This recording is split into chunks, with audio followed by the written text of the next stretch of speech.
On today's podcast, we're going to get into some culture and teaching methods, and joining me to discuss his journey through coaching and what he's doing now is the co-defensive coordinator and safeties coach at Duke, Matt Guerrieri. Matt, it's great to have you here. Keith, it's great to be on here. It's an absolute honor, and I appreciate your time today. So, we have some things in common here, Matt. You are a Northeast Ohio guy. You're an East Sider, though. I'm from the West Side. There's distinct differences there. Anybody who's grown up in Northeast Ohio knows what I mean. But Coach here grew up in this area, good football here. Coach, before we get into some of the things we're going to talk about, I do want to talk about just your journey to the point where you are right now and, things that you've learned along the way. So talk to us a little bit about your start in coaching and what inspired you to be a football coach. Yeah, absolutely. So I'll start, with my path in college. So obviously you hit it on the head there with me being from Cleveland, Ohio, but I went to school at Davidson College, which is about 20 miles north of Charlotte, North Carolina, right on Lake Norman. I got spoiled there for 4 years, and I really didn't know what I wanted to do besides just play football. And was starting my first game my sophomore season, played special teams my first year and a little bit of defense, but was starting at safety my sophomore year, and right before halftime tore my left ACL. And made a recovery from that in the old season and came back and was a starter again my junior year. And fourth game of the year, I tore my right ACL. So back-to-back years of tearing my knees up and spending way more time on the sidelines and with our coaches than I did on the field started to pique my interest in coaching. So I actually spent some of that year in the press box and trying to help those guys from a learning perspective. And, obviously my relationship was close with them as a player, but from that coach's vantage point. So I played my senior year, and then from there I told the coaches at Davidson that I had interest in coaching football and wanted to try to do that. So I reached out to every single guy that was a Davidson grad that was in the business, NFL, college, high school, it didn't matter. I wanted to just reach out and build connections because no one in my family has ever coached. My dad was a doctor, my mom was a nurse, and I had to make some connections. As you know, any business, but especially coaching, it's who you know. So the head coach at Davidson, Trip Merritt, reached out to the head coach at Lenoir-Rhyne University, Fred Goldsmith, for me. And we had played Lenoir-Rhyne as one of our, 1AA versus D2 opponents and Division II school in Hickory, North Carolina. So I went there on an interview when I was still a student. So I took a Friday afternoon and went over there and interviewed with Fred Goldsmith. And that was my first introduction to another coach that had been outside of the circle of Davidson. And I got to build a really close relationship with Fred Goldsmith. But most of the day of the interview, I spent with Mike Houston, who is currently the head coach at East Carolina and was the defensive coordinator at Lenoir-Rhyne at the time. And I still joke all the time, but that was the hardest interview I ever had. He put me on the board and started grilling me on X's and O's like I had been in the business the same length that he had been in the business. So, but it was absolutely awesome. And Coach Houston and I have a great relationship to this day, but that was really my start. So I was able to get on there as a graduate assistant and making $300 a month and living in campus housing and one free meal a day. So I was happy with that. And it's funny, my first day on the job before Coach Goldsmith had retired was in the summer. So I get my stuff moved in from Davidson to Hickory, North Carolina, in our small little spot that we had. There were four of us living in a two-bedroom place. And I had a leather couch that I lived on at the time, which we still laughed at looking back on that. But Fred Goldsmith walked up to me and he said, "Hey, Matt, I've got a project for you." And I'm thinking, shoot, day one, here's a head coach coming up to me. He's got a project for me. And he walked me outside and said, "You see all this crabgrass on the practice field right here? Why don't you start pulling all of this out of the grass?" So that was my first job as a big-time college football coach right there. So that was the start of my path. And then obviously I was able to, come to Duke with David Cutcliffe, and it's been an unbelievable experience, and I've been around some really great mentors. Yeah, absolutely. Talking about your mentors, you do have some good ones you mentioned there, including your current head coach. Things that you've learned, right, as you develop now and, still relatively young in this profession at 30, what things have you learned that really have impacted the way you go about your coaching?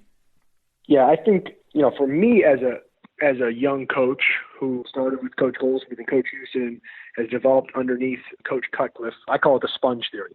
Right? If you could just soak up 1% of these great mentors that you're around, Jim Knowles, who I worked underneath, who's our defense coordinator at Oklahoma State, who was at Duke, all these guys that are great football minds, if you can just soak up 1% of those guys, and I think then you can learn what you apply to your own philosophies to be able to grow that. But I think the best lesson along the way, and not that this is unique to just Duke, but I believe I work underneath right now the best mentor in college football in David Cutcliffe.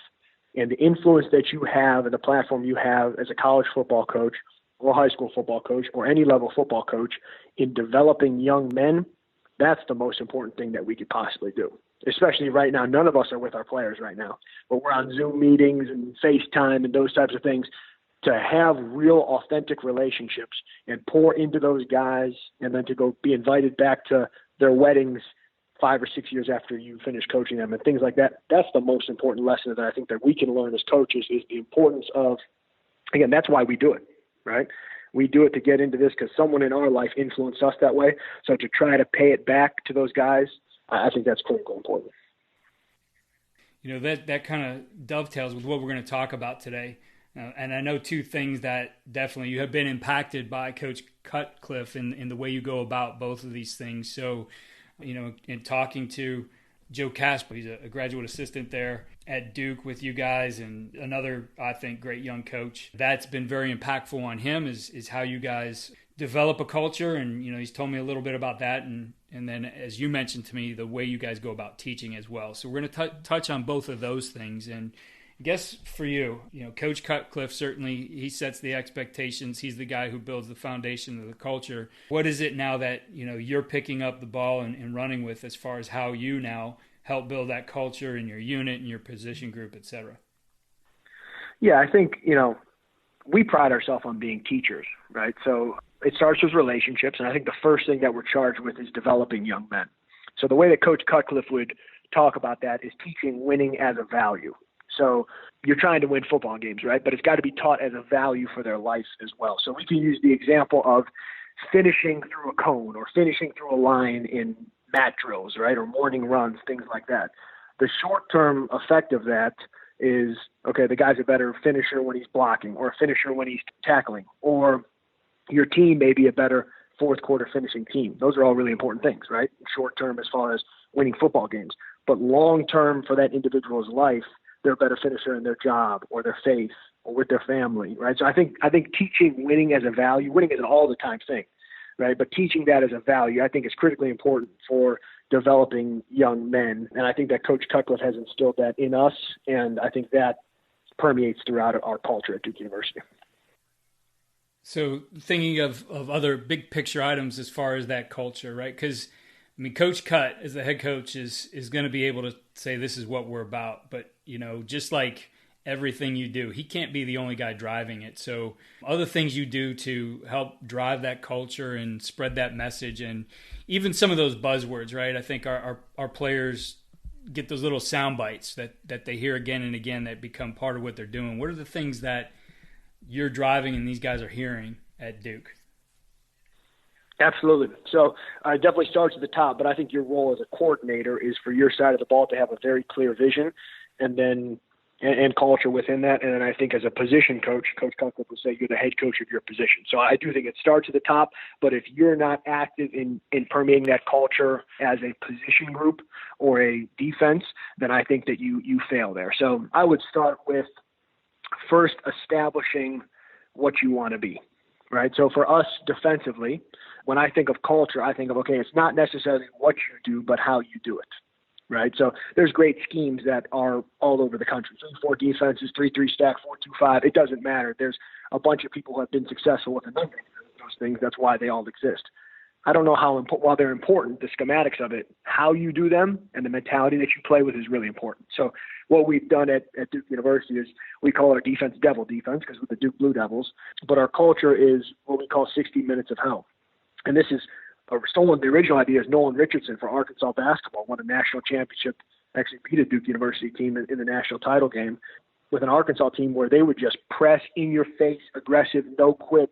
We want that mentality on how we do things on defense, right? So obviously we play a 60-minute game, but we want what we call 60 minutes of hell, which goes with our theme of devil defense at Duke. But we want that type of mentality in what we do at our place, which I believe is critically important in how we do things.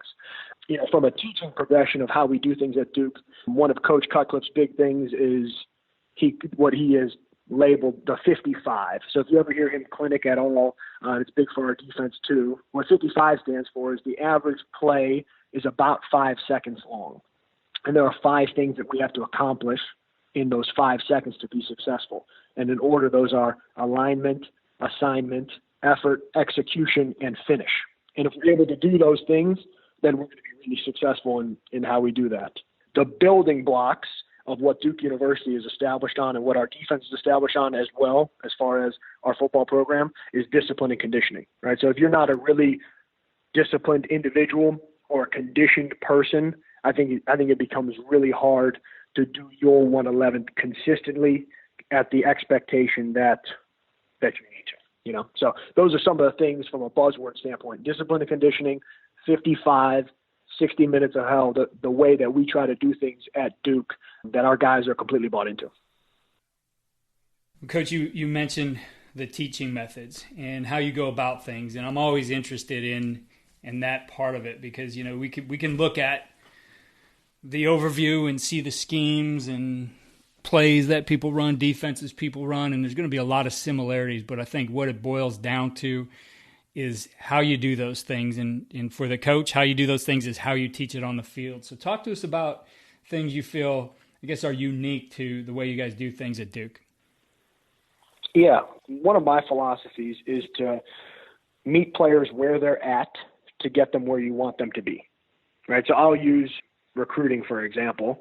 There's a lot of guys who are better texters right now than talkers, right? So if I text message a guy, he may respond better before he knows me, right, compared to just talking to me on the phone, right? So what's the end result or the end goal is for us to have a really, really close relationship. We're communicating at a really high level, right? Or no different with your players. You may want them making checks and verbalizing defenses at a really high level, okay? Well, maybe they're better at video games than they are at doing that. How do we meet them where they're at to get them where we want them to be? So, for example, recruiting, I may start a conversation with texting back and forth and building a relationship and breaking down those barriers to get them to where they're comfortable with me and they're at a place where they can communicate and articulate the way that we need them to at Duke, right? So that's a big philosophy for us. You know, when a couple of years ago, when Chip Kelly was making a transition from the NFL back into college football, he came and spent some time with us and our staff. And one of the things that he brought up was he talked about how in the NFL, everything is even. If you win, you draft last. If you lose, you draft first, right? You have this even playing field that makes such a unique league for them. So he felt like their advantage was, okay, let's become the best teachers, right? So he actually hired a teaching firm, and this is well publicized about how he went about that to try to make his coaches be the most efficient teachers that we can. And we've tried to use a lot of those methods to teach with our guys. So not just what the scheme is, but how they're implementing it, why are we running it, what's the attack that could be against that. So trying to be really, really systematic with our guys from that standpoint. And then how do guys learn, right? Some guys can hear it from you one time and be able to do it. Some guys have to see it in a playbook or written down, or some guys need to see someone else do it on film or do it themselves, right? Which obviously most guys learn best by doing it and then reviewing their own film. But trying to create installations, which we spent a lot of time on, that meet every single one of those potential criteria for our guy to be able to learn. And then I think one of the unique things that we do is we make our meetings very interactive. And I think more interactive than most. Every one of our meetings at Duke ends with a series of exit questions that have to be answered before our players will leave the meeting. And one of the unique things that we do, Keith, is if I said, let's say we were all sitting in a group of 50 people, and I said, Keith, you know, what's this trips check? Well, you're listening to me because I'm directing it towards you, right? Compared to if I addressed the room and I said, hey, what's this trips check, right? Everybody thought of it, and then I said, Keith, and then you had to answer, right? So I think it creates an environment where everybody is learning, and that may seem like a very small thing, but I think it's critically important to what's the best way that everyone in that room can learn, and then also creating some pressure for guys, no different than the game creates pressure in times to be able to be put on the spot and articulate in front of your peers. Yeah, that method of being able to teach that way, I can think back to Ohio High School Football Coaches Clinic, and I want to say, and I actually don't remember the year. It was the year that Urban took over, and it was his first talk. He had just gotten the job, and his whole talk was on teaching methods, right? And that same kind of thing that his coaches are expected to really keep these guys on edge, right? Like it's about not just sitting back and relaxing. It's about really being engaged, and for those coaches finding the best ways to do that, because it's a little bit different with every single kid. So it's not a cookie cutter approach.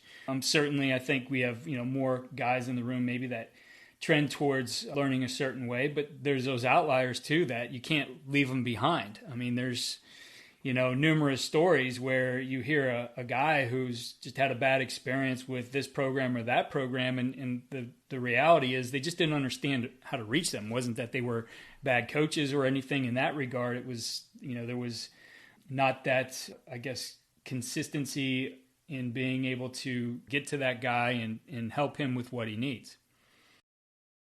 Yeah, I think it's critically important, and it starts with authentic relationships. If there's anything that we try to do great at Duke, it's build great relationships with our players, and it starts there. And I think you got to be real from the moment that you even start that from a recruiting standpoint. We've had great consistency. Coach got going into his 13th year. I'm going into my 9th year at Duke, so we've been able to do that for a long period of time. So looking at some of the specifics, I guess giving us some specific examples of those teaching methods you feel that have really aided you in your ability to reach these players. What are some, maybe a couple specific things that you'd point to? One of the unique things that we've been able to do that's helped our players is when we install film for our guys, or we put install tapes together, we built them like teach tapes. So they have circles highlighting players. They have, words overlaying with coaching points. So it's able to go through a progression of playbook with notes through that, right, and pictures through that. It's able to go through film, right, so the guys can see that, and all of that gets recorded as essentially like a movie as it runs.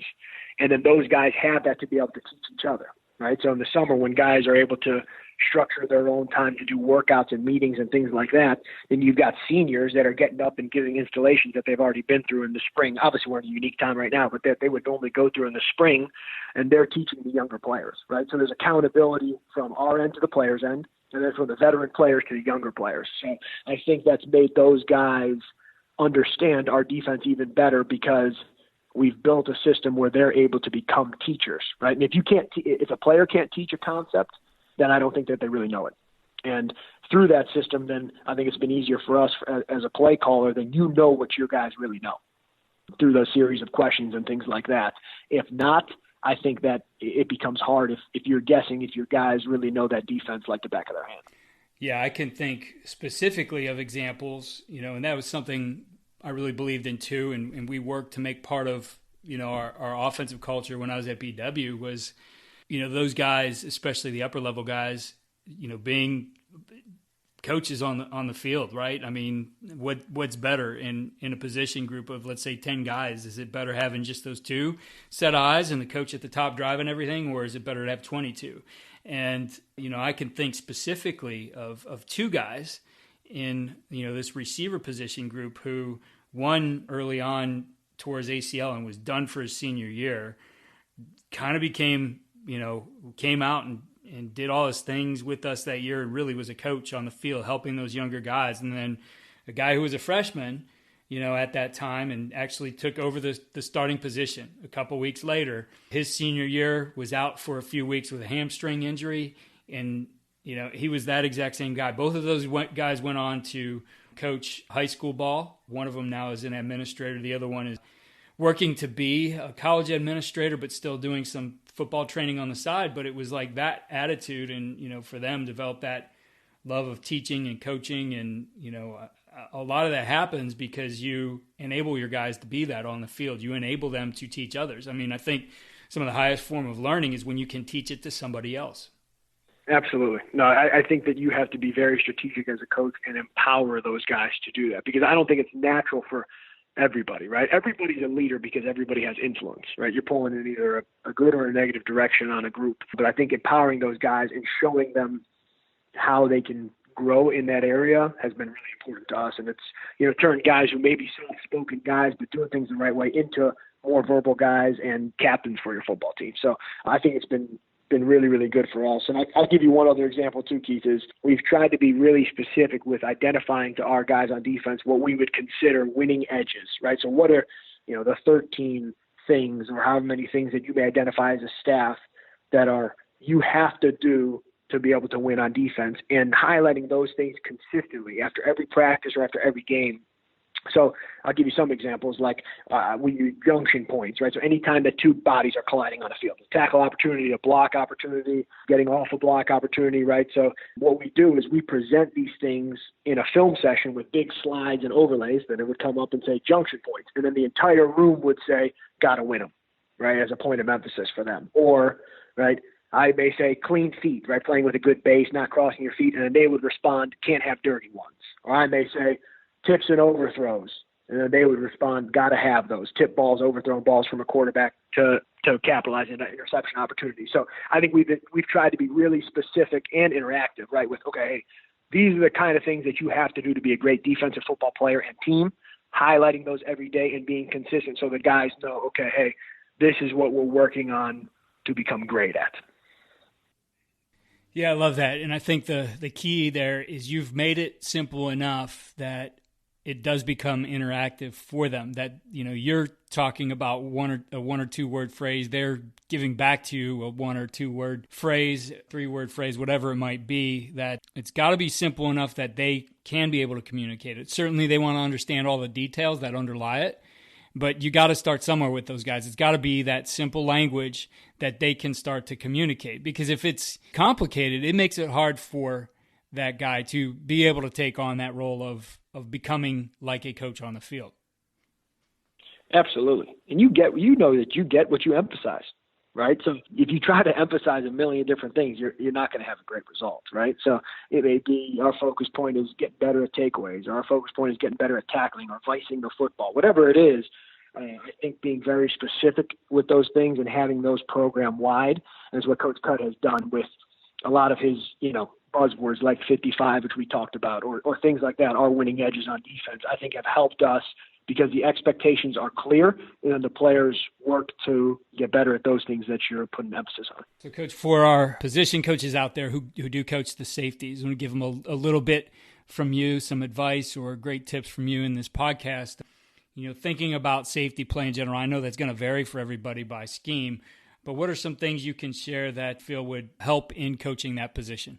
Yeah, I think it all starts with your eyes, and that may sound crazy, but I think one of the biggest things when you see safeties, whether they're really high-level high school players or not, is a bunch of them are chronic peekers in the backfield because everybody's trying to make a play, right? And I think that hurts you more than it helps you a lot of times. And I think training their eyes and being very specific with them of what alignments and keys and stance and pre-snap routine for them is really, really critically important. And I think it all starts with your eyes and for them knowing where to look.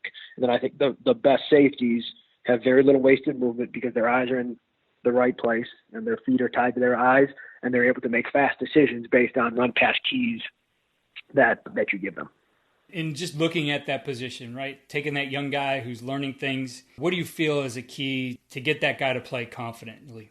Yeah, I think confidence is earned through work. I don't think that you can ever fake confidence. A guy may make a couple plays or, things like that, but to be consistent, I think that is confidence is earned through their preparation. So one of our phrases at Duke is practice makes permanent. So whatever that guy does consistently is what is going to show up in the fourth quarter of a game on a Friday night, a Saturday, or a Sunday. That's the reality of that, right? So you don't rise to the occasion as a Navy SEAL line, right? You sink to the level of your training when you hit adversity. And I'm a big believer in that. So from a confidence level is, okay, here's clear expectations. Here's the demands that we put in place, right? And teach your scheme, and then doing it over and over and over and over again, and then knowing the result is going to be whatever the result has been for that individual.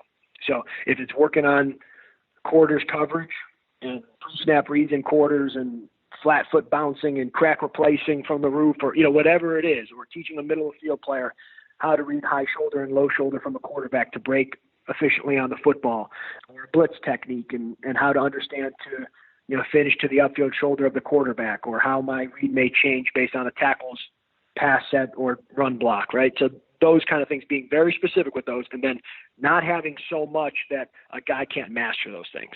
So being really specific, from a technique standpoint, and then letting them do it over and over and over again so confidence is earned through the work. Coach, with something that you guys do that you're able to see, whether it's recruiting or watching a high school game or even another college game, people who do something similar to you, but you see maybe some technical or tactical errors on the part of the DB trying to do it. What's one of those things that maybe you see not executed as well as it can be, and what would be your tip to fix that? Yeah, I think when you play a lot of tight coverage like we do at the college level, press coverage on the outside or even at the safety position, you're going to get into positions in phase, which is, your hips are even, right? And you could step down someone's midline to look and lean to make a play, but a lot of times you're going to be out of phase, right? And you're trailing a wide receiver. And I think the first response from a defensive back is to panic, right? And what does everybody do? They look back, and now there's even more separation between the wide receiver and them, right? So a term that we've used, we actually call our DBs cheetahs here, but the reason that we came up with that idea was if you ever watch a cheetah hunt, he gets his eyes to the near hip as he chases his prey, right? We use that term cheetah to get our eyes to the near hip if we're ever in a trail position in coverage. To, again, give them a very specific, okay, I may be beat, but it's not over till it's over. A lot of things have to go right? So busting your butt to get back into the near hip of a wide receiver down the field and then confidently playing through the hands with the technique that has been taught to you by your coach. I think that is a huge thing compared to our default is a quit or panic mechanism. So I think teaching that concept of what we call cheetah at Duke, I think is really important. And then that term of eyes to the near hip works on everything, right? It could be near hip tracking as I'm running the alley as a safety out of a quarter deployment or middle of the field. But that concept, I think, has been huge for us, and it's a reason that we've defended a ton of balls at Duke, even in a time that we may not be in great position. We can't get an interception, but we're still going to finish the play, and then it's 2nd down and 10 after that compared to a touchdown because we panicked. Coach, you shared a lot of great tips with us today on a multitude of topics here. But, for you, looking at all the things you do as a coach on and off the field, what's the one thing you'd say really gives your guys the winning edge? I think it's authentic relationships. And that may sound crazy, that gives you a winning edge on the field. But if I'm so close with guys in their room and that family, and those guys look at each other as true family, and there's true trust amongst them, and they're going to play harder because they know that they're putting it on the line for the guy next to them, and that's a true love and true bond in that room of guys, I think that gives us an edge at Duke University. And I think when you see how hard our guys play for each other, that's the why that lies behind it. It's really high-level character individuals that are working as hard as they can, not for themselves, but for the dude that's right next to them. I think that makes it really powerful, and that's if I try to pride myself on anything, it's that. For our listeners out there who might be in your recruiting area, what areas do you recruit? Yeah, so for a number of years, I've recruited parts of Atlanta and continue to do that. My North Carolina area has shifted a little bit more towards the Charlotte area, so I'll be in that part of the state more often. I recruit Cleveland, Ohio for us, and still around in a number of places in Ohio. And then also we'll be starting to go down towards South Florida as well. So those would be my main areas, but I cross over a lot for defensive players all over the country. And the other thing, obviously I know we're in a unique time right now, but if for anybody who's listening and wants to visit with us, we're wide open at our place at Duke. So when we get back into a situation where we can do that, then we'd love to have you on our campus. And Coach, for our listeners out there who want to connect with you, what's the best way to do that? Yeah, I think Twitter is a great resource for that. And my handle is just my name, Matt Guerrieri. That's a great one. And then my email is my first initial M dot my last name Guerrieri at duke.edu if you'd rather do it that way. But Twitter and email are great ways to be able to connect. And because you have one of those good Cleveland ethnic names in Guerrieri, we better spell that for our listeners. Yeah, so my last name is Guerrieri. So Matt, M-A-T-T, Guerrieri. So that's why all the players call me Coach G, not that crazy long last name. Yeah. I was Coach G for a long time too. But Coach, I really appreciate you taking the time and sharing with us here and helping to make this profession better. Absolutely. Well, I appreciate all the hard work that you're doing, especially during this time, and being able to get coaches on this. And absolutely fantastic, and so greatly appreciate what you do for all of us. Thanks again for listening, and follow me on Twitter at Coach K. Grabowski. for all of our updates and content links. And go to coachingcoordinator.com to get past show notes and articles.